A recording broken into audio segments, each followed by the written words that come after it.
Hello everyone. इस video में हम बात करेंगे डिस्टेंस एंड डिस्प्लेसमेंट की। तो आइए स्टार्ट करते हैं।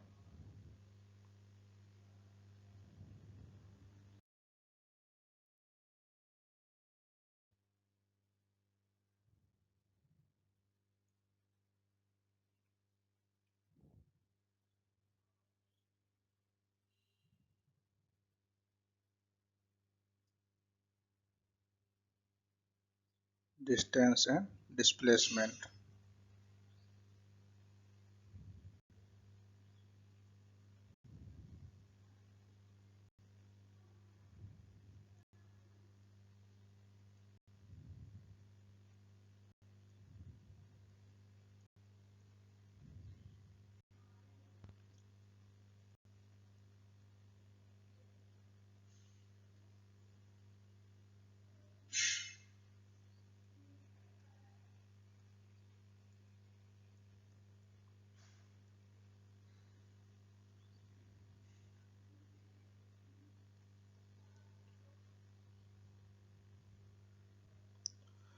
तो इस वीडियो में हम क्या बात करने वाले हैं, दूरी और विस्थापन के बारे में हम डिस्कस करेंगे।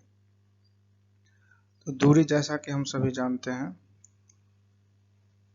सबसे पहले हम दूरी की बात कर लेते हैं। दूरी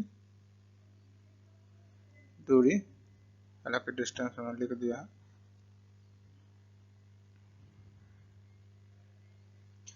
दूरी क्या होता है? दूरी, मान लीजिए कोई वस्तु है, कोई व्यक्ति है, वो किसी समय में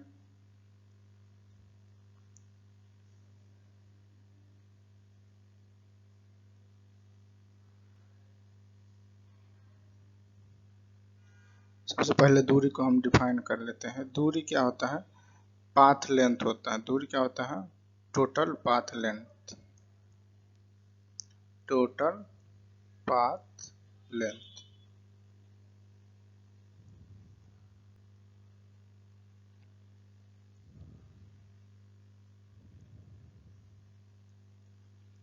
कुल लंबाई।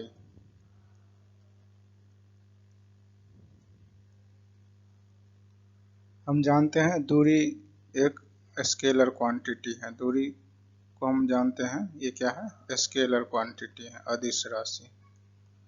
इसमें दिशा के बारे में हम ख्याल नहीं रखते, हम सिर्फ इसका टोटल डिस्टेंस, टोटल पाथ के लंबाई को हम कंसीडर करते हैं। यहाँ पे हम एग्जाम्पल ले रहे हैं। मान लीजिए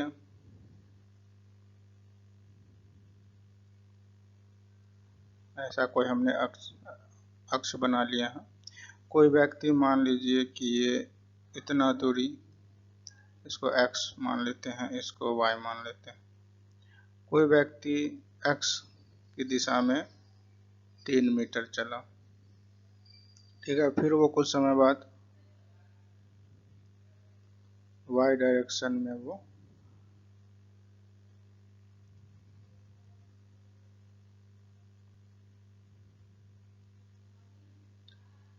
4 मीटर चला, 3 मीटर चला और 4 मीटर चला। तो यहाँ पे हम कुल दूरी की बात करेंगे कि दूरी यहाँ पर कितना है। अगर दूरी यहाँ पे हमसे पूछा जाए कि कितना है डिस्टेंस, तो डिस्टेंस का मतलब क्या होता है? Total path length. तो यहाँ पे इस रास्ते की कुल लंबाई क्या हो जाएगी? दूरी यहाँ पे क्या हो जाएगी? 3 मीटर प्लस 4 मीटर। ये टोटल दूरी कितना हो गया? 7 मीटर। तो ये हो गया डिस्टेंस। डिस्टेंस का मतलब क्या है? टोटल पाथ लेंथ, मतलब तय की गई रास्ते की कुल लंबाई। ओके। दूरी क्या है? स्केलर क्वांटिटी है। इसमें हमें दिशा के बारे में बात नहीं करते, हम सिर्फ पाथ लेंथ की बात करते हैं।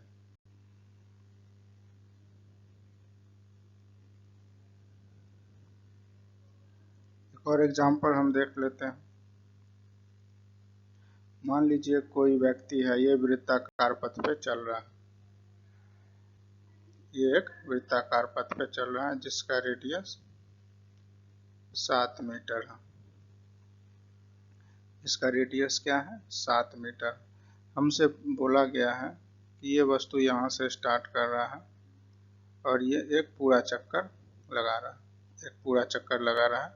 किसी भी दिए गए समय में ये एक इस वृत्ताकार पथ का पूरा चक्कर लगा रहा है। तो हमें निकालना है कि ये कितनी दूरी तय किया, कुल कितनी दूरी तय किया।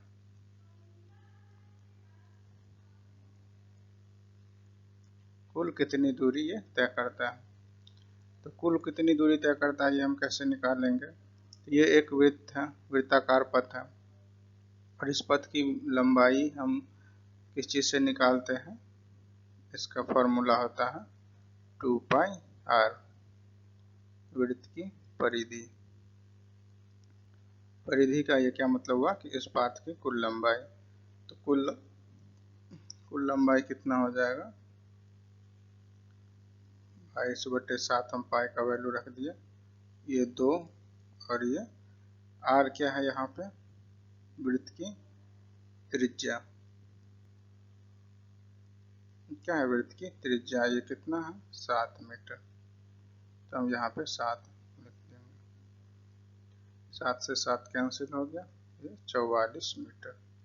तो इस पूरे वृत्त को कवर करने के लिए कितनी दूरी तय किया? 44 मीटर। इस एग्जाम्पल में हमने देखा कि टोटल पाथ लेंथ ये क्या है?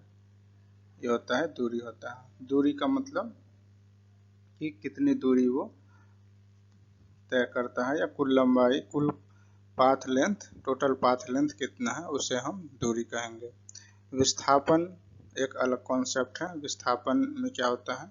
विस्थापन में दूरी के साथ साथ उसके डायरेक्शन को भी हम कंसीडर करेंगे, मतलब उसके दिशा का भी उसमें ज्ञान होना चाहिए।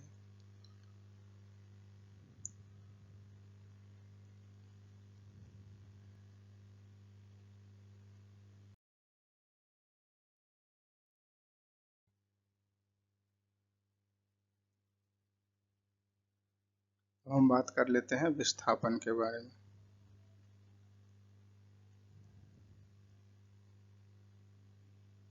विस्थापन मतलब डिस्प्लेसमेंट।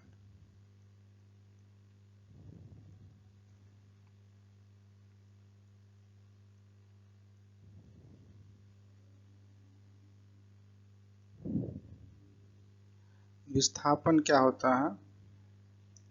विस्थापन का मतलब ये होता है कि हम यहाँ पे लिख देते हैं। विस्थापन का मतलब होता है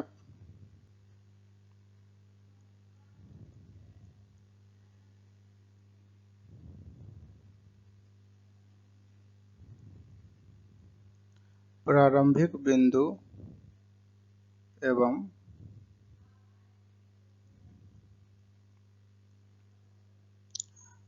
अंतिम बिंदु के बीच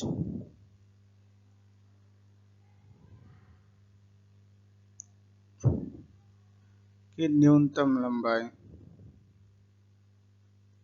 के बीच न्यूनतम लंबाई।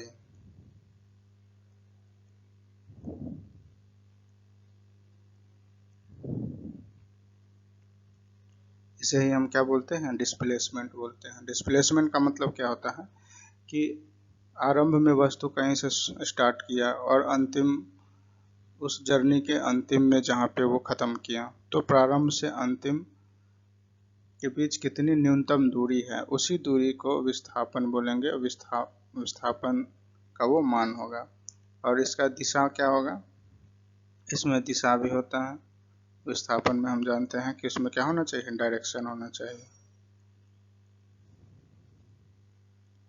इसमें डायरेक्शन भी होना चाहिए, मतलब दिशा भी होना चाहिए। प्रारंभिक पॉइंट, प्रारंभिक बिंदु से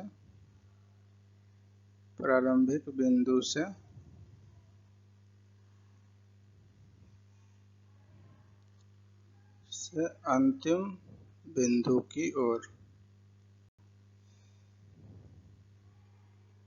इसका डायरेक्शन हो जाएगा। जैसे हम एग्जाम्पल फर्स्ट वाला ही एग्जाम्पल हम ले रहे हैं, ये वाला एग्जाम्पल ही ले रहे हैं।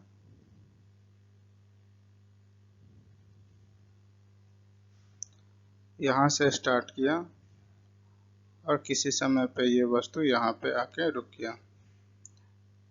ये पॉइंट 1 है, ये पॉइंट 2 है। यहाँ पे ये 3 मीटर चला, ये 4 मीटर चला। अब इसमें विस्थापन क्या होगा? तो इसमें विस्थापन हम निकाल सकते हैं कि प्रारंभ में वस्तु यहाँ पे था, प्रारंभ में कोई व्यक्ति यहाँ पे था और इस जर्नी के खत्म होने के बाद वो यहाँ पे आ गया, पॉइंट 2 पे आ गया। तो पॉइंट 1 से पॉइंट 2 के बीच की जो न्यूनतम लंबाई है, ये लंबाई, इसी लंबाई को विस्थापन बोलेंगे। यही लंबाई क्या हो जाएगा? डिस्प्लेसमेंट।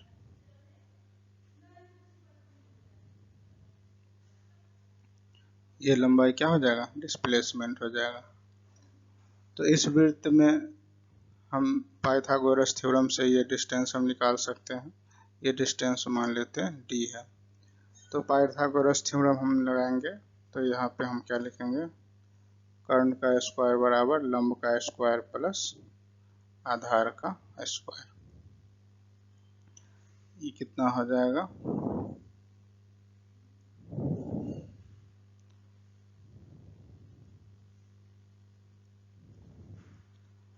d यहाँ पे हम कितना निकाल सकते हैं? स्क्वायर रूट के अंदर 25। ये कितना आ गया? 5 मीटर आ गया। तो विस्थापन हमारा क्या आ गया? विस्थापन इस कंडीशन में विस्थापन हमारा कितना आ गया? विस्थापन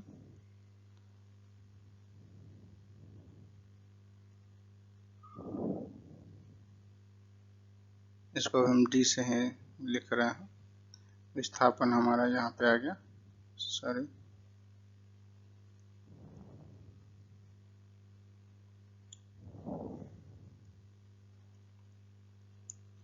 5 मीटर। यहाँ पे ध्यान देंगे कि दूरी और विस्थापन दोनों का ऐसा मात्रक क्या होता है? दूरी और विस्थापन दोनों का ही ऐसा मात्रक होता है मीटर। ये हमें याद रखना है। दोनों का है क्या होता है? मीटर होता है। ऐसा यानी तो डिस्प्लेसमेंट को भी मीटर में ही लिखेंगे और डिस्टेंस को भी मीटर में ही लिखेंगे। तो ये हमारा विस्थापन आ गया। और इसका डायरेक्शन क्या हो जाएगा? हम जानते हैं कि विस्थापन एक वेक्टर क्वांटिटी है। विस्थापन क्या है? एक वेक्टर क्वांटिटी है, मतलब सदिश राशि है। तो इसमें डायरेक्शन होगा, हमने बताया है। डायरेक्शन क्या है? इनिशियल प्रारंभिक बिंदु से लेके अंतिम बिंदु की ओर इसका डायरेक्शन होता है। जैसे ये मान लेते हैं तो ये इसका डायरेक्शन हो गया, ये इस डायरेक्शन में ये इसका विस्थापन हो गया। ठीक है, एक और एग्जांपल हम ले लेते हैं। मान लेते हैं वही हम एक्स वाई एक्सिस ले लेते हैं। मान लेते हैं कि कोई व्यक्ति मान लेते हैं कि कोई व्यक्ति 5 सेकेंड में ये 10 मीटर की दूरी तय करता है। 5 सेकेंड में मान लेते हैं ये 10 मीटर की दूरी तय कर लेता हूँ और फिर अगले कुछ सेकेंड में ये वापस 5 मीटर वापस आ जाता है। वापस यहाँ पे 5 मीटर वापस आ जाता है। 6 सेकेंड में ये वापस यहाँ पे आ गया। ठीक है, पहले वस्तु यहाँ पे था व्यक्ति, फिर 5 सेकेंड में 10 मीटर की दूरी तय करता है, अपना काम खत्म करता है और फिर 1 सेकेंड के बाद वापस इस पॉइंट पे आ जाता है जो कि यहाँ से 5 मीटर की दूरी है। तो हमें इस स्थिति में विस्थापन अगर बताना है, अगर हमें विस्थापन बताना है तो हम क्या लिखेंगे? विस्थापन का मतलब क्या है कि प्रारंभिक बिंदु के बाद प्रारंभिक बिंदु और अंतिम बिंदु के बीच न्यूनतम दूरी वही विस्थापन होता है। तो पहले वस्तु यहाँ था, पहले यहाँ गया और फिर यहाँ पे, तो इस जर्नी के दौरान ये यहाँ से गया और यहाँ पे आके रुक गया। तो अब प्रारंभिक बिंदु यहाँ है और अंतिम बिंदु यहाँ है, तो विस्थापन इसी बिंदु के बीच की जो न्यूनतम लंबाई है यह इसका विस्थापन हो जाएगा। तो ये लंबाई कितना हो जाएगा, यहाँ पे विस्थापन हम क्या लिख सकते हैं, पहले यहाँ से यहाँ आया वो 10 मीटर आया, 10 मीटर आया, पॉजिटिव की तरफ आया, फिर वो वापस 5 मीटर आ गया, 5 मीटर वापस आ गया, तो ये 5 मीटर, तो ये डिस्टेंस कितना हो गया 5 मीटर। तो इसमें विस्थापन कितना हो गया, प्रारंभिक बिंदु और अंतिम बिंदु के बीच जो न्यूनतम दूरी है, न्यूनतम दूरी जिसे हम सरल रेखा से निकालते हैं, तो इसके बीच जो सरल रेखा हम लिखेंगे खींचेंगे उसकी दूरी को क्या होगा, विस्थापन माना जाएगा। इसका डायरेक्शन भी हमें पता लगाना है, तो डायरेक्शन हम बता रहे हैं कि प्रारंभिक बिंदु से अंतिम बिंदु के बीच की दूरी के दिशा को है इसका डायरेक्शन माना जाएगा। तो इसका डायरेक्शन ये इस दिशा में होगा, मतलब प्लस एक्स एक्सिस के दिशा में ये होगा, ठीक है। तो इसमें हम प्लस लिख सकते हैं, तो ये इसका डायरेक्शन हो गया, मतलब प्लस एक्स एक्सिस, एक्स अक्ष की तरफ ये जा रहा है, ये इसका विस्थापन। एक और उदाहरण हम लेना चाह रहे हैं,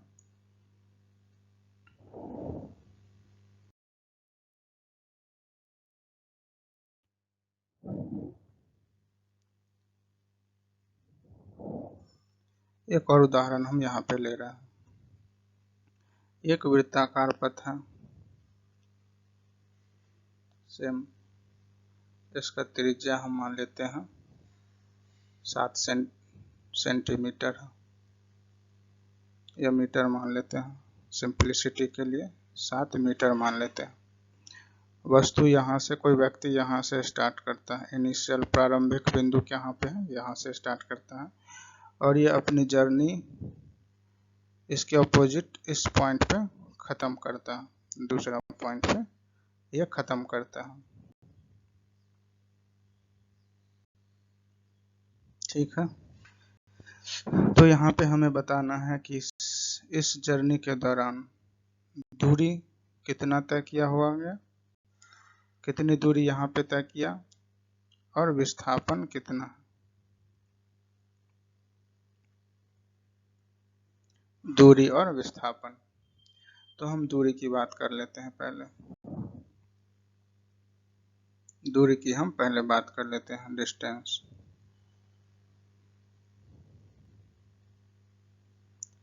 दूरी हमने बताया है कि total path length, total path length, total path length है दूरी। तो ये इस रास्ते से यहाँ तक गया है और इस पॉइंट पे आ गया है, तो ये जो पाथ है इसकी टोटल लंबाई को ही हम क्या बोलेंगे, दूरी बोलेंगे, दूरी। ये जो पाथ है इसकी लंबाई को क्या बोलेंगे, दूरी बोलेंगे। तो यहाँ पे हम दूरी कितना निकाल सकते हैं, ये दूरी को हम s से हम डिनोट करना चाह रहे हैं। तो ये एक वृत्त की परिधि है, इस टोटल को हम वृत्त की परिधि मानते हैं। तो ये परिधि का यहाँ पे आधा है, इस टोटल जो पाथ, टोटल जो दूरी है ये इस पूरे परिधि का आधा है। तो इसको हम इस तरीका से निकालेंगे 2πr डिवाइड बाय 2, क्योंकि ये पूरे परिधि का आधा है, तो 2 से 2 कट जाएगा, तो क्या बचा, πr बचा। पाई का मान हम रख लेते हैं 22/7 इंटू आर का मान हम 7 मीटर रख लेते हैं, तो ये 22 मीटर, ये क्या निकल गया, दूरी। तो यहाँ पे वस्तु टोटल दूरी कितना तय किया, वो 22 मीटर तय किया। अब विस्थापन की हम बात कर लेते हैं।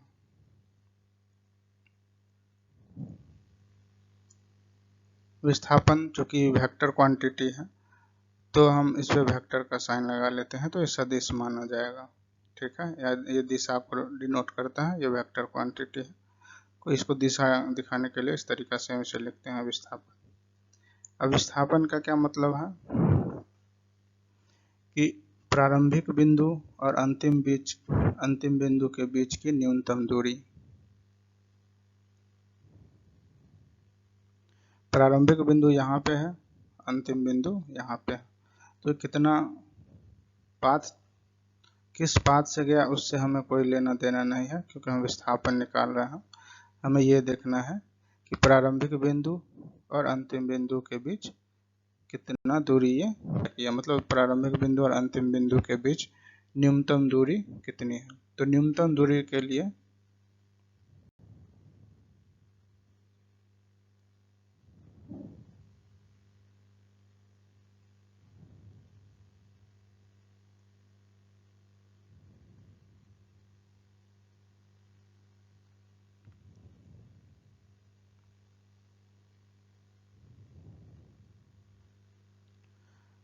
तो यहाँ से हम सीधी रेखा खींचेंगे तो ये इसी डिस्टेंस को हम विस्थापन बोलेंगे। विस्थापन ये एस वेक्टर से हम डिनोट कर रहे हैं। तो ये क्या हो गया, विस्थापन हो गया। अब ये हम जानते हैं कि ये टोटल क्या है, ये व्यास है, ये इस वृत्त का व्यास है। तो विस्थापन इस स्थिति में क्या है कि व्यास है। व्यास बराबर क्या होता है, त्रिज्या का दोगुना। क्योंकि ये 7 मीटर है, ये भी 7 मीटर होगा। तो यहाँ से यहाँ तक टोटल दूरी कितना हो गया, 14 मीटर। तो इस स्थिति में हम देख रहे हैं कि विस्थापन क्या है, 14 मीटर है, जबकि इसका दूरी कितना है, 22 मीटर है।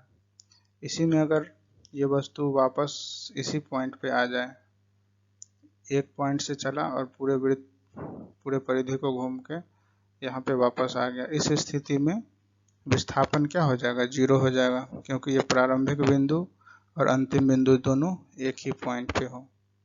यहाँ पे नोट में हम लिख लेते हैं,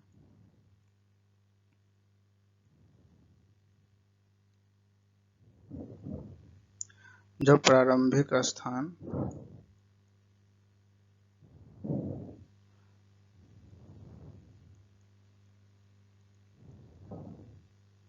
एवं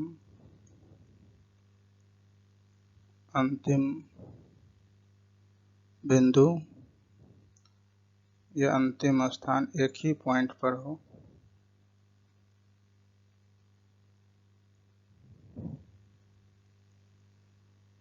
एक ही बिंदु पर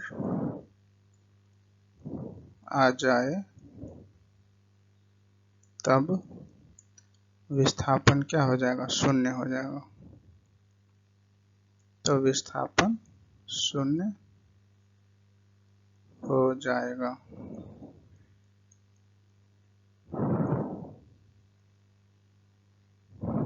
जैसे एग्जाम्पल हम बता रहे थे कि ये एक वृत्ताकार पथ पे चला, इस पॉइंट से स्टार्ट किया और पूरा घूम के ये वापस इसी बिंदु पे आ गया।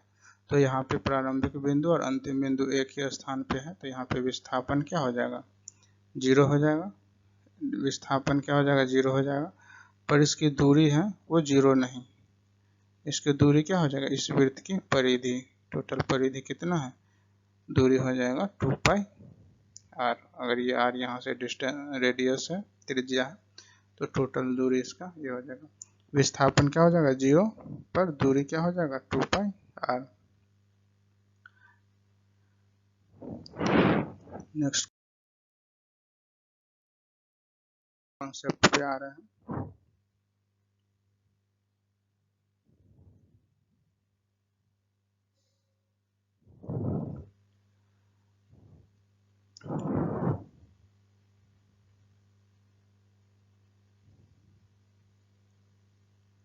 Speed and velocity.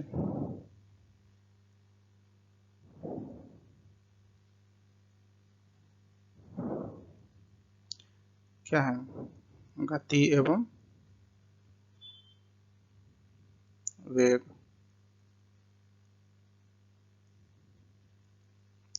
गति क्या है, स्केलर क्वांटिटी है, और वेग क्या है, हमारा वेक्टर क्वांटिटी है। गति क्या है, एक स्केलर क्वांटिटी है, अदिश राशि है। ये एग्जाम में बार बार पूछा जाता है इसके बीच। गति क्या है, अदिश राशि है, और वेलोसिटी क्या है, सदिश राशि है।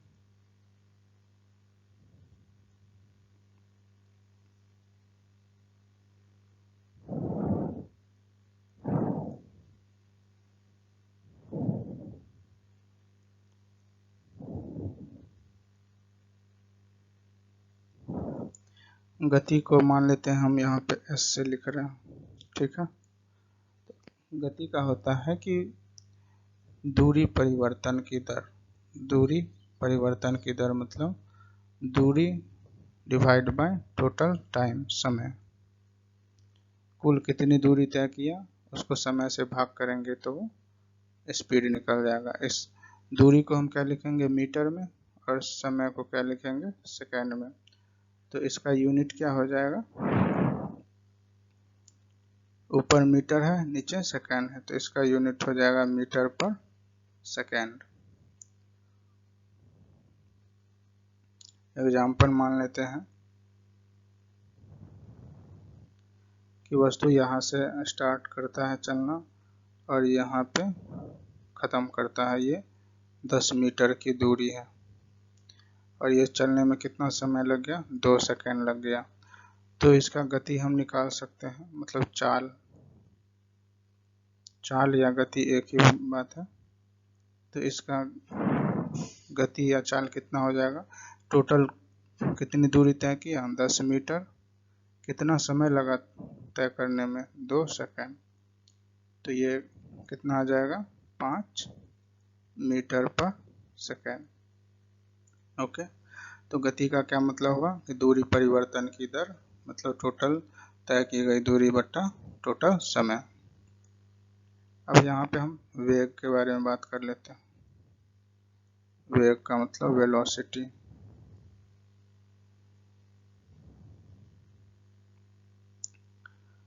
इसको हम v से डिनोट कर रहे हैं। वेग का मतलब होता है विस्थापन परिवर्तन की दर। विस्थापन परिवर्तन की दर मतलब टोटल विस्थापन बट्टा विस्थापन में लगा समय। विस्थापन परिवर्तन की दर, इसका वेग, इसका भी यूनिट मीटर पर सेकेंड लिखेंगे।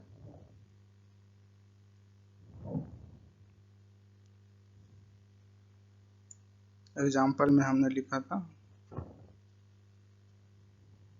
ये 3 मीटर था, ये 4 मीटर था और ये 5 मीटर है। तो इस स्थिति में यहाँ से स्टार्टिंग पॉइंट था, यहाँ अंतिम पॉइंट, इस स्थिति में विस्थापन क्या है, 5 मीटर। मान लेते हैं ये दूरी तय करने में टोटल 5 सेकेंड का समय लगा। तो वेलोसिटी क्या लिखेंगे, विस्थापन बट्टा समय। 5 मीटर इसका विस्थापन है और इसको तय करने में मान लेते हैं 5 सेकेंड का समय लगा, 5 सेकेंड का समय लगा। तो 1 मीटर पर सेकेंड, ये क्या हो गया, विस्थापन हो गया, इसको वेलोसिटी है। ये सदिश राशि है। वेग क्या होता है, सदिश राशि, और गति या चाल अदिश राशि।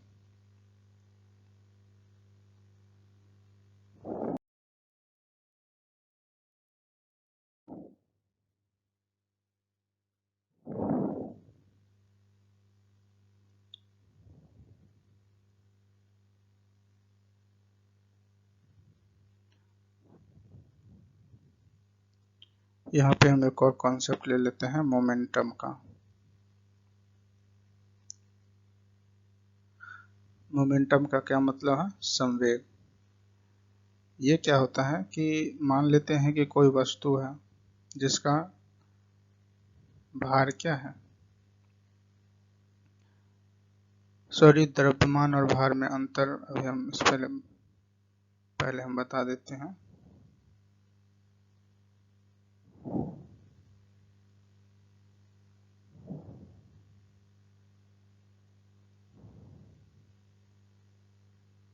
भार और द्रव्यमान में अंतर।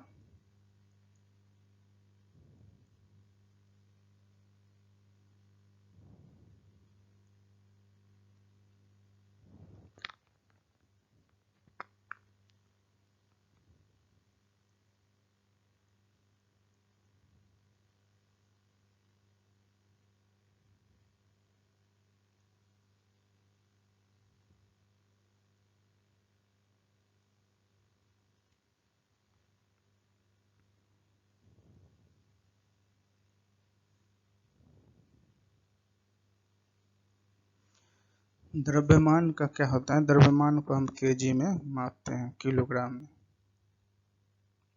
किलोग्राम में। द्रव्यमान क्या होता है कि किसी भी वस्तु के अंदर कितना मटेरियल भरा हुआ है उसे हम द्रव्यमान बोलते हैं। इसको क्या केजी में नापते हैं, केजी में द्रव्यमान को मापते हैं। और भार क्या होता है?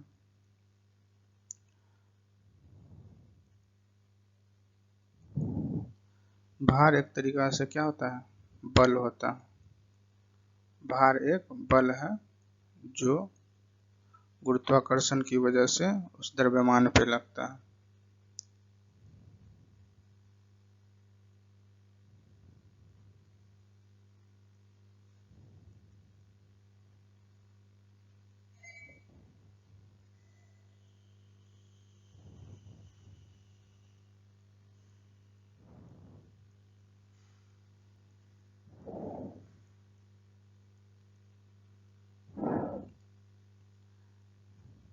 भार का हम क्या लिखते हैं? W बराबर mg।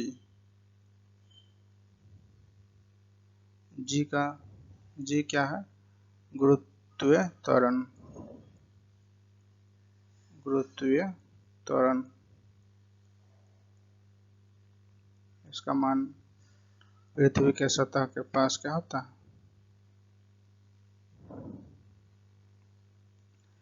मान लेते हैं किसी वस्तु का भार m है, तो भार क्या है? केजी में मापते हैं। किसी वस्तु का भार m है, किसी वस्तु का द्रव्यमान m है, m को हम क्या लिखते हैं? केजी में। तो उस पे कितना, तो उसका भार कितना होगा वो, उसको हम इस फॉर्मूला से निकालते हैं। वेट, भार बराबर m इंटू जी। जी क्या है? पृथ्वी अपनी ओर किसी वस्तु को, किसी द्रव्यमान m द्रव्यमान की वस्तु को जी अपनी ओर आकर्षित करता है, तो उसकी वजह से वस्तु में क्या होता है? भार आता है। अगर जी का मान वेरी करेंगे, मतलब बदलेंगे, तो भार भी बदलता जाएगा। जैसे पृथ्वी पे जी का मान कुछ और है तो भार अलग आएगा, चांद पे जी का मान कुछ और है तो उसी वस्तु का भार अलग हो जाएगा। तो ये द्रव्यमान और भार में अंतर है। भार क्या है? किसी वस्तु पे पृथ्वी की ओर लगने वाला बल ही उसका भार बन जाता है। द्रव्यमान क्या है? किसी वस्तु के अंदर कितना मटेरियल भरा है उसको ही उसका द्रव्यमान मानेंगे। जैसे मान लेते हैं एक कोई बोरा है, उस बोरी में अनाज भरा हुआ है, तो जितना अनाज भरा हुआ है वो उसका मटेरियल है, उसको हम, उसके अनाज को हम द्रव्यमान मानेंगे, मास। जितना ज़्यादा अंदर में द्रव्यमान होगा उसका वेट उसी के अकॉर्डिंग, उसका वेट भार उसी के अकॉर्डिंग बढ़ेगा या घटेगा। अगर इसका अनाज हम खाली कर देंगे तो उसका भार क्या हो जाएगा? कम हो जाएगा। अगर और ज़्यादा अनाज इसमें रख देंगे तो उसका भार बढ़ जाएगा। तो द्रव्यमान अलग है और भार क्या है कि उस द्रव्यमान पे बस पृथ्वी की तरफ कितना बल लग रहा है उसे हम बोलते हैं भार।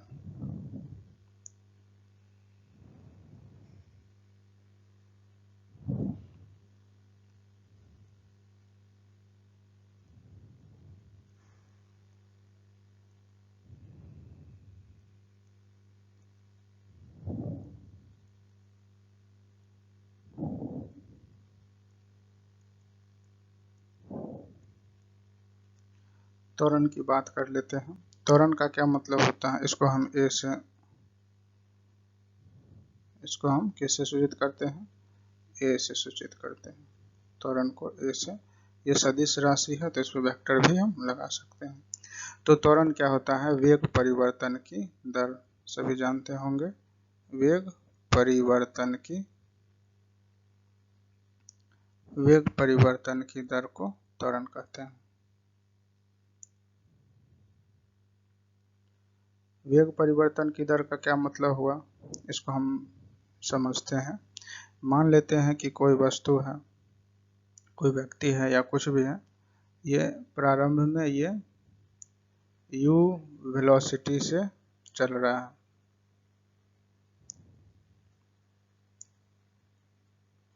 और कुछ समय बाद ये इसका वेलोसिटी चेंज होके v वेलोसिटी हो गया। इसके बीच का समय कुछ t सेकेंड मान लेते हैं। प्रारंभ में ये वस्तु u वेलोसिटी से चल रहा था, t सेकेंड बाद कुछ समय बाद हुई v मीटर पर सेकेंड हो गया, तो इसके वेग में परिवर्तन हो गया।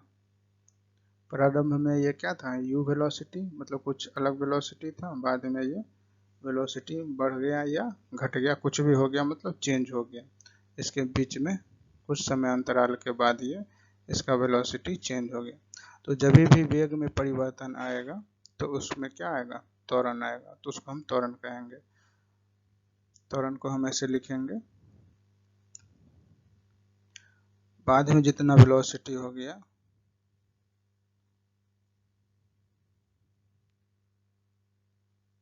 v minus u by T, ये इसका त्वरण का फॉर्मूला हो गया। अच्छा, इसका हम यूनिट क्या लिखेंगे, ये वेग में परिवर्तन, वेग का यूनिट क्या हमने निकाला है, मीटर पर सेकेंड।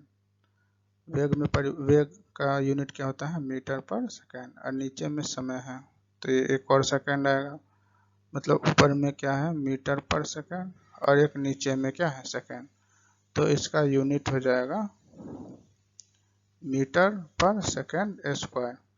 तो ये एक्सीलरेशन मतलब त्वरण का यूनिट हो गया। त्वरण का मतलब क्या हुआ कि अगर किसी वस्तु के वेग में परिवर्तन आता है तो उसी हम त्वरण कहेंगे, उसको v minus you by T से हम निकाल सकते हैं। तो इस वीडियो में इतना ही, नेक्स्ट वीडियो में मिलेंगे, आगे बात करेंगे।